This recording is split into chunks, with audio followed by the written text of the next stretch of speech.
sentir emoções faz parte da nossa humanidade. As nossas emoções, elas trazem informações importantes sobre a gente, sobre o contexto onde nós estamos inseridos. E é importante que a gente saiba perceber, saiba compreender, para que então a gente consiga manejar, a gente consiga regular as nossas emoções. Eu me chamo Carmen, enquanto eu gravo esse vídeo eu sou estudante de psicologia e eu espero que esse conteúdo seja interessante para você, então não deixa de curtir, não deixa de compartilhar, se inscreva aqui no canal para eu entender e também o YouTube entender que esse conteúdo é relevante para você. Bom, já temos um vídeo aqui no canal falando sobre inteligência emocional. Naquele vídeo eu trouxe como que então a inteligência emocional foi introduzida no ambiente científico, como que ela se tornou então popular e por que, infelizmente, o conceito acaba sendo interpretado de forma ainda bastante equivocada. Quando nós pensamos, imaginamos uma pessoa com inteligência emocional, é muito comum que nós imaginamos uma pessoa extremamente equilibrada, uma pessoa calma, uma pessoa que não se irrita, que consegue sempre ver o lado bom das coisas, mesmo quando está tudo muito difícil. E a verdade é que se a gente buscar viver dessa forma, nós vamos estar muito mais adoecendo mentalmente do que de fato vivenciando uma inteligência emocional.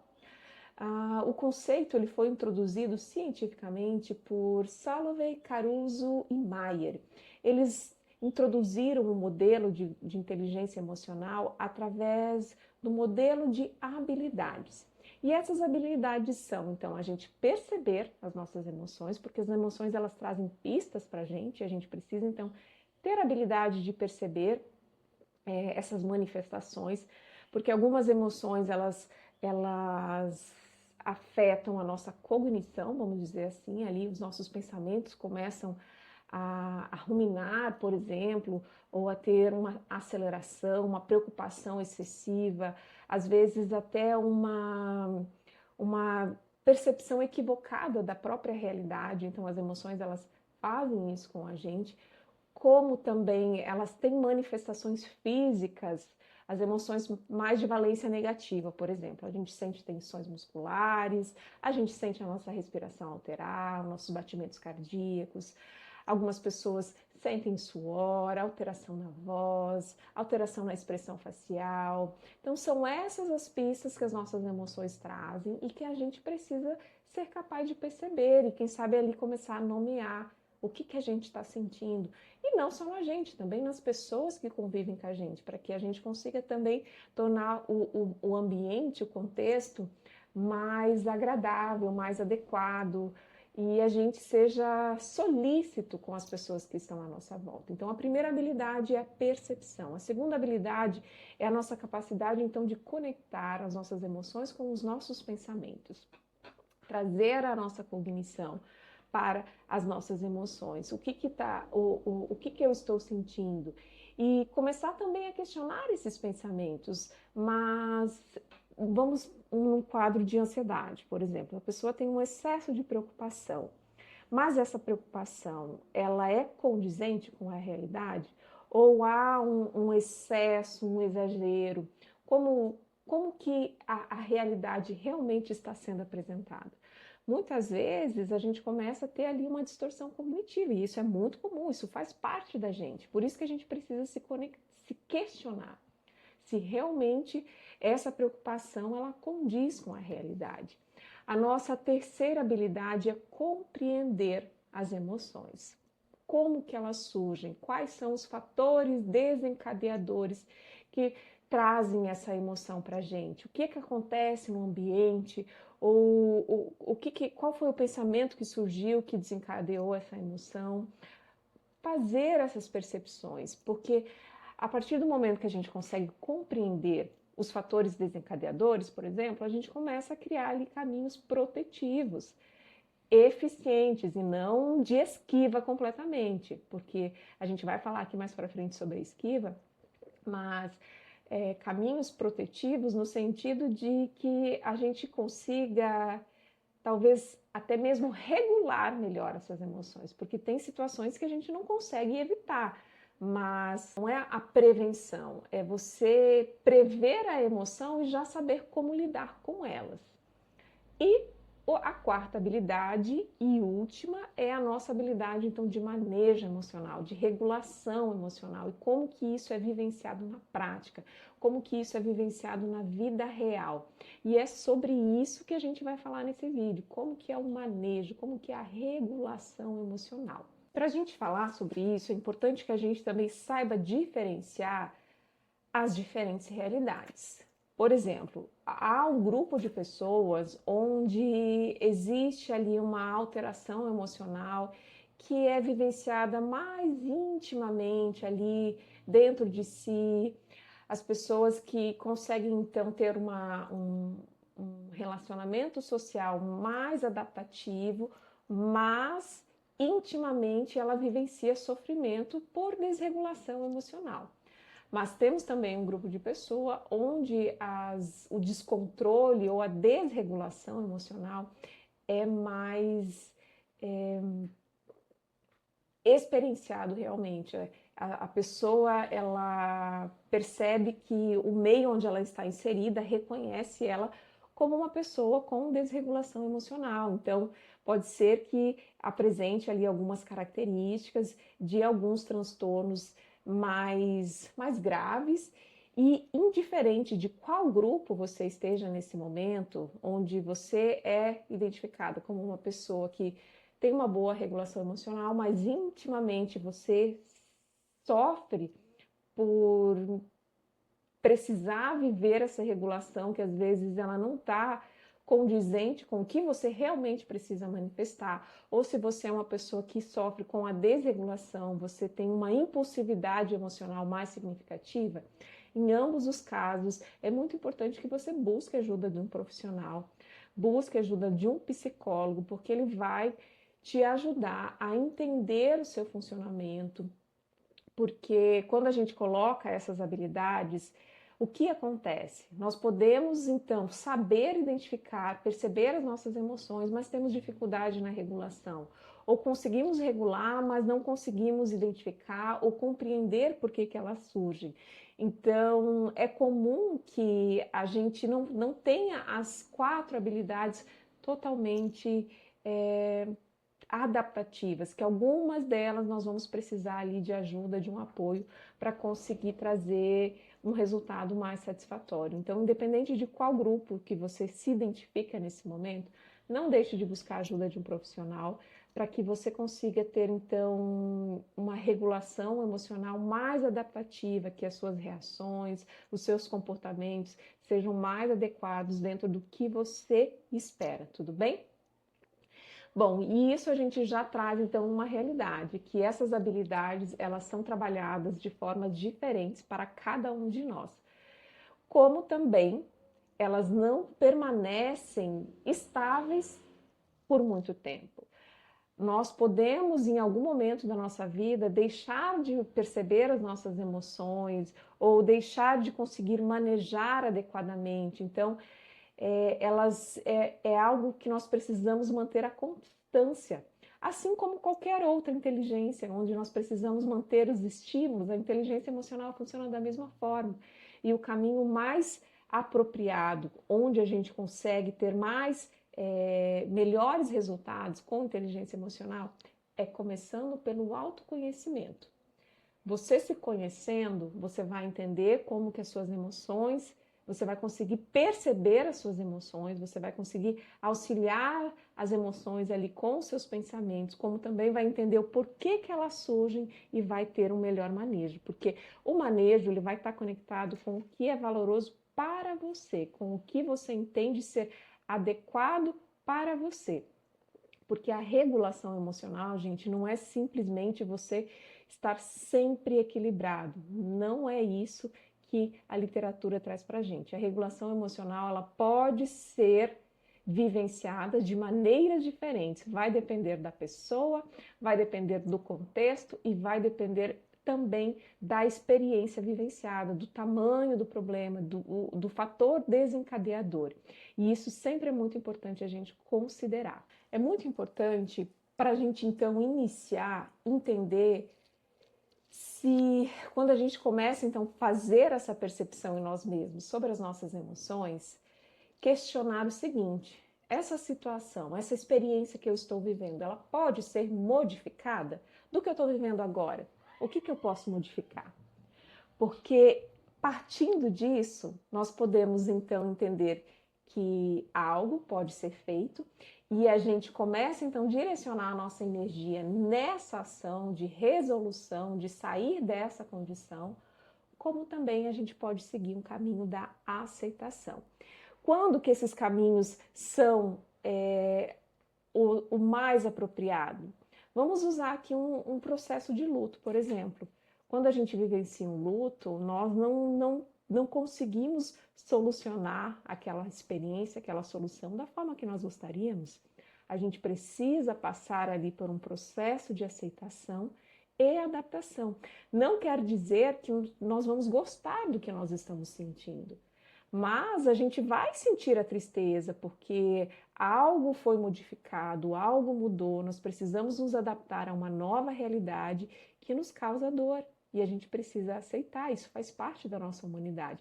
A gente tentar abafar esse sentimento, possivelmente a gente vai estar, se for possível, se a gente conseguir então abafar essa tristeza, é uma condição momentânea, em algum momento ela vai vir e quem sabe até com mais força.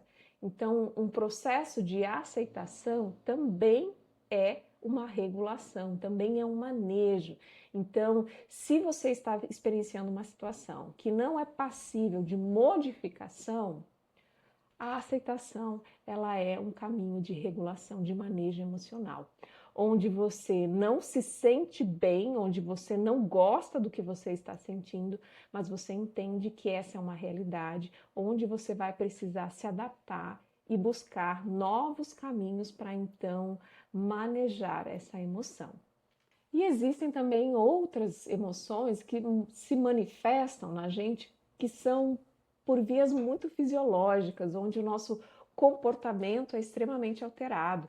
Por exemplo, em crises de ansiedade ou crises de irritação extrema, de raiva extrema, nós podemos começar a caminhar de um lado para o outro, começar a bater objetos, podemos começar a perceber uma alteração na nossa respiração, nos nossos batimentos cardíacos. Então, quando a gente se percebe em condições como essa, uma técnica bastante importante é respirar.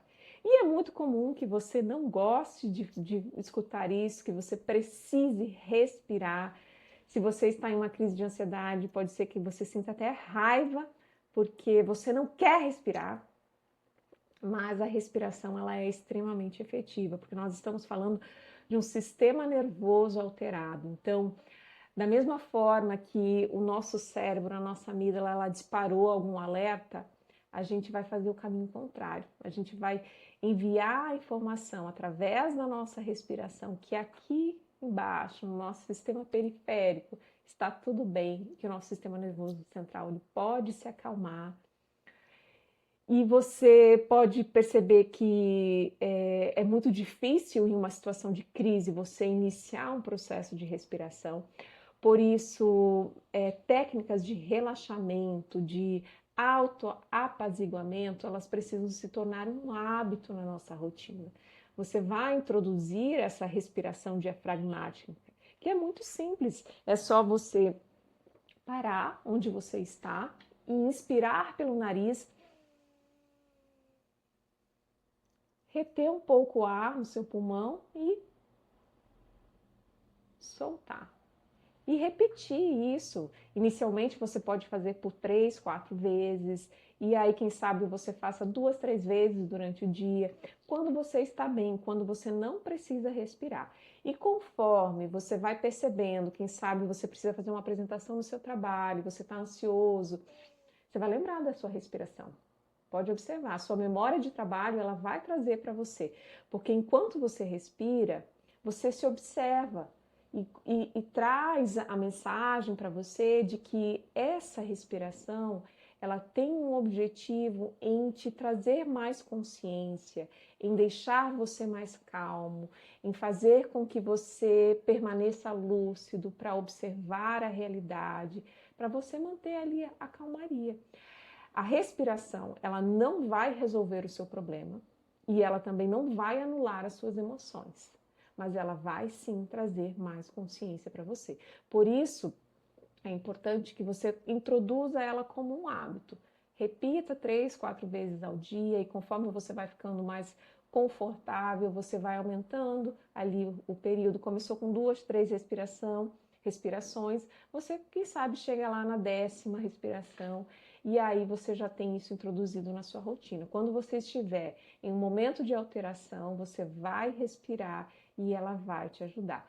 Como eu disse anteriormente, ela não vai resolver o contexto externo, os problemas que estão acontecendo, mas ela vai trazer mais lucidez para você, para que você consiga encontrar um comportamento mais adaptativo para resolver a situação onde você está.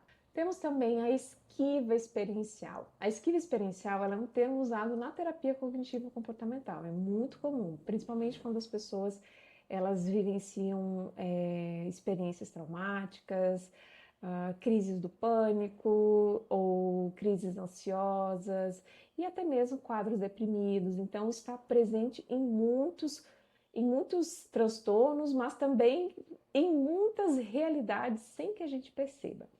A esquiva experiencial, ela não é algo que é indicado, porque ela funciona da seguinte forma, para que a gente compreenda. Inicialmente, então, a gente quer evitar uma experiência, evitar uma emoção, então a gente acaba deixando de ter determinados comportamentos, porque a gente sabe que vai sentir aquela emoção. Muito bem, em determinados momentos é efetivo. Por isso que a regulação emocional, ela não é uma receita de bolo. Ela depende da pessoa, depende do contexto e depende do problema, da experiência que você está vivendo.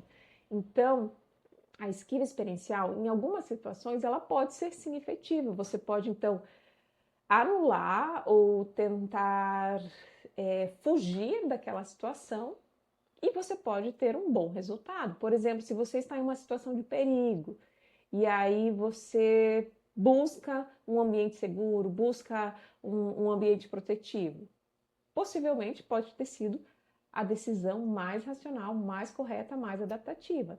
Mas a partir do momento que isso se torna um padrão, começa a ser prejudicial. Então você começa a evitar várias situações, começa a se anular, começa a não permitir conectividade com as outras pessoas por conta da evitação, da fuga, começa a perder oportunidades que poderiam ser importantes, significativas, do que é valoroso para você, já começa a ser extremamente danoso. Então faça essa observação. Se você está vivendo ali um padrão de esquiva experiencial, onde você está deixando de se conectar com as pessoas, está deixando de vivenciar oportunidades importantes para você.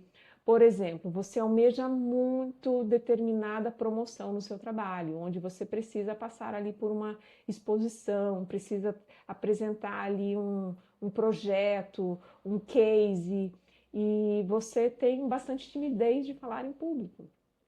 Então você vai adiando essa decisão por conta dessa timidez, e isso sim é uma característica grave da esquiva experiencial. Então, faça essa observação em você. A esquiva experiencial, ela traz sim uma regulação emocional momentânea, mas possivelmente ela cobre ali alguns danos no futuro.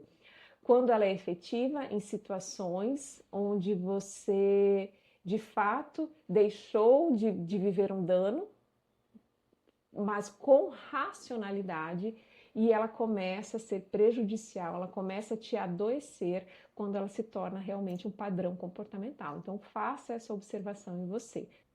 E a nossa cognição, ela participa também desse processo, e a gente precisa sempre nos afastar daquela oposição entre razão e emoção. As nossas emoções e a nossa racionalidade, elas trabalham mutuamente.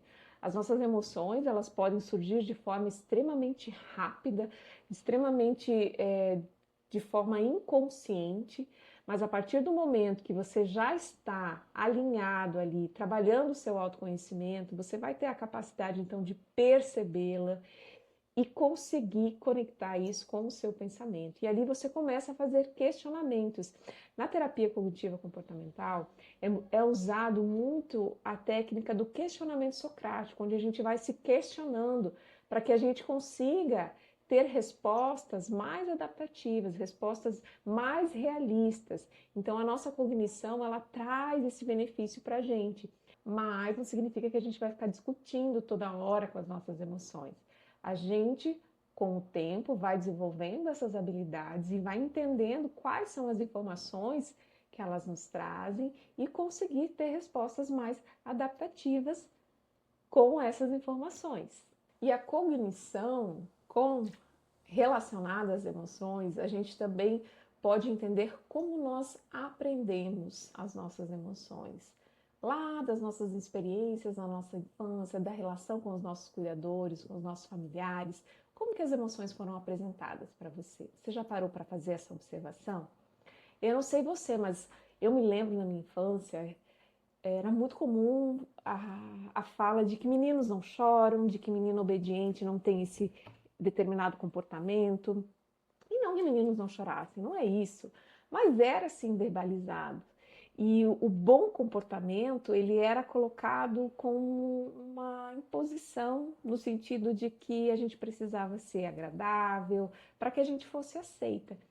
E isso não é colocado de maneira irresponsável, era uma maneira de nos educar, vamos dizer assim.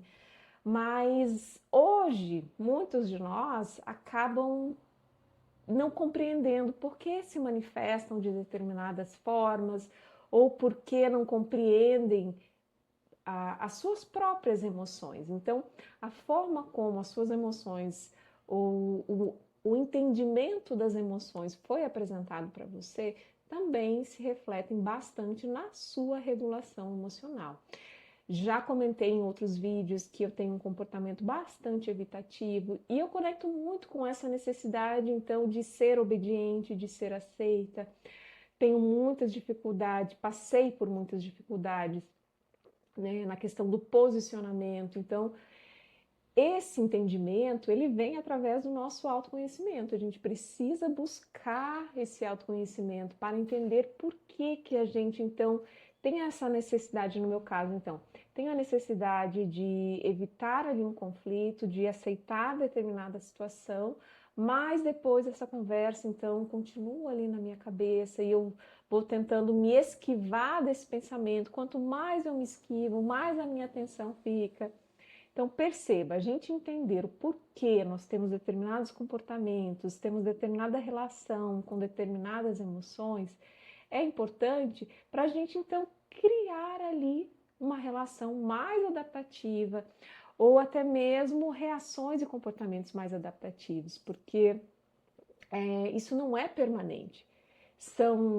O modelo da inteligência emocional, ele foi apresentado, então, como habilidades porque é adaptativo para o treinamento, para que a gente então consiga treinar e desenvolver e de fato então ter uma inteligência emocional, uma vida valorosa e uma saúde mental. Porque quanto mais a gente vai se afastando às vezes do que é realmente a nossa essência, para cumprir ali requisitos ou atender expectativas alheias, mais adoecimento a gente vai encontrar, e não o contrário. Quando é colocado dessa forma, sobre como você foi então apresentado, não é para você se afastar disso, ou questionar, ou culpar alguém, não é nada disso. É simplesmente para você compreender que você pode sim ter ali uma flexibilidade para tentar se adaptar a novos conceitos e ter ali uma vida mais valorosa, mais adequada, que te traga mais satisfação e nada diferente disso. Então, a regulação emocional, ela não é uma receita de bolo. A gente não consegue encontrar um método pronto, um método efetivo, porque o que pode ser extremamente efetivo para mim, pode ser que para você não funcione. Então, é só o processo de autoconhecimento que vai trazer essas respostas para cada um de nós. E como eu já falei aqui nesse vídeo, se você tiver alguma dificuldade, não deixe de buscar ajuda de um profissional para que ele seja um facilitador desse processo para você, com certeza você vai perceber o quanto a sua vida vai se tornar mais leve, mais prazerosa. Não deixe de buscar ajuda se você precisa.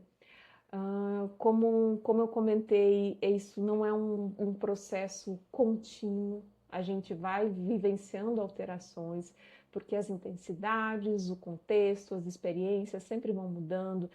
O que funciona hoje para mim pode ser que semana que vem já não funcione mais. Então, é uma observação constante. Como já citei, a inteligência ela precisa de estímulos, de observação, de dedicação, e a inteligência emocional ela não é diferente. Então, não tem como a gente entregar aqui habilidades prontas. Tem o que a ciência então coloca, que já temos evidências de que funcionam, mas ela não entrega que funciona em todos os momentos para todas as pessoas. Só mesmo um processo contínuo de autoconhecimento pode entregar essas respostas para a gente. E o que nós tínhamos para falar sobre a regulação emocional hoje seria isso. A gente pode falar aqui por muito tempo sobre esse tema. Esse é um tema extremamente interessante, com muitas opções para a gente falar. A própria psicologia, temos muitas abordagens que trazem sobre como realmente a gente vivenciar uma regulação emocional. Mas isso se tornaria um vídeo muito extenso. A gente vai ter mais conteúdos daqui para frente. Como eu disse, não deixa de curtir, não deixa de compartilhar, se inscreva aqui no canal para eu entender que o que eu estou trazendo para você está sendo importante, está sendo relevante. E até o nosso próximo vídeo. Um grande abraço, beijo e até mais.